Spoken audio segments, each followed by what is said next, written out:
clapperboard hook grabs attention instantly. They thought it would be funny, setting him up with her. A cruel joke. A moment of laughter at someone else's expense. But the second he sat down, and began to move his hands, everything changed. Because this wasn't going to be a joke anymore. It was going to be something no one in that room would ever forget. Chapter 1. The joke that went too far. Daniel Carter wasn't the kind of man people noticed. He came to work on time, left quietly, and rarely spoke unless necessary. In an office filled with loud personalities and constant chatter, he was almost invisible. Some called him boring. Others thought he was just socially awkward. But the truth was, no one had ever really tried to understand him. So when the team decided to spice things up, at the Friday office gathering, Daniel became the perfect target. "Let's set him up," one coworker laughed. "With who?" another asked. And that's when someone said it.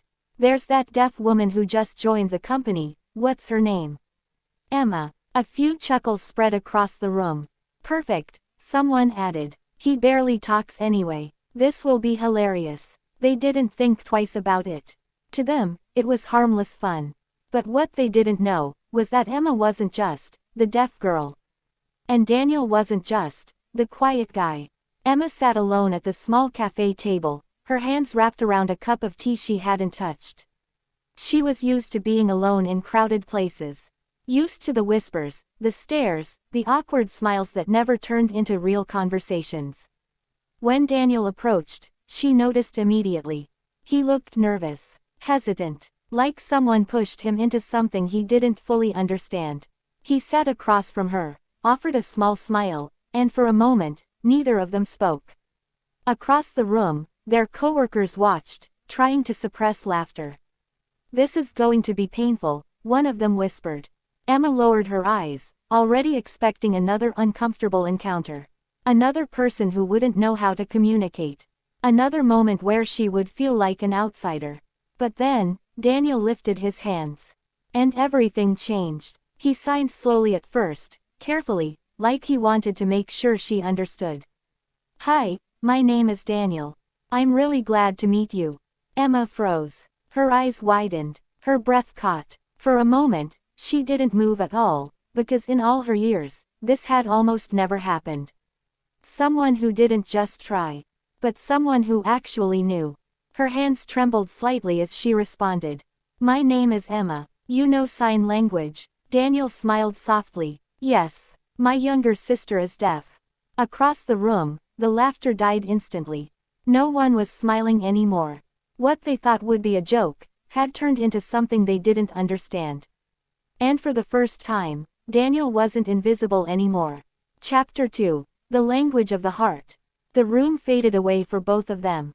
For Emma, it was like stepping into a world she had almost given up on. A world where she didn't have to struggle to be heard.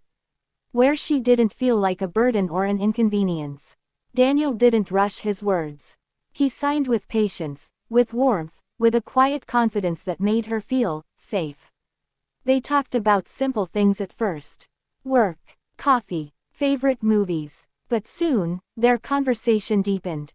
Emma shared how exhausting it was, always trying to read lips, always being left out of conversations, always feeling like she was standing behind glass while the rest of the world moved freely. Daniel listened, truly listened. He told her about his sister. About how he learned sign language not because he had to, but because he wanted her to feel understood. Because he couldn't stand the idea of her feeling alone. And somewhere between those words, something shifted. Not just between them, but within them. Across the room, guilt began to settle in. The coworkers who had planned the joke watched in silence. They saw something real unfolding. Something honest. Something deeply human. And suddenly, their laughter felt heavy. Ugly. One of them whispered, "We messed up." But by then, it didn't matter anymore. Because Daniel and Emma were no longer part of their world in that moment. As the evening went on, Emma smiled more than she had in months. Not the polite smile she used to hide discomfort. But a real one. The kind that comes from feeling seen. Before they left, she paused, then signed something slowly. "Thank you, For not treating me like a joke. Daniel's expression softened. I wasn't. He hesitated for a moment, then added. And you're not invisible either. Not to me. Tears filled her eyes, but she smiled through them. Because for the first time in a long time, she believed it. The next Monday, the office felt different.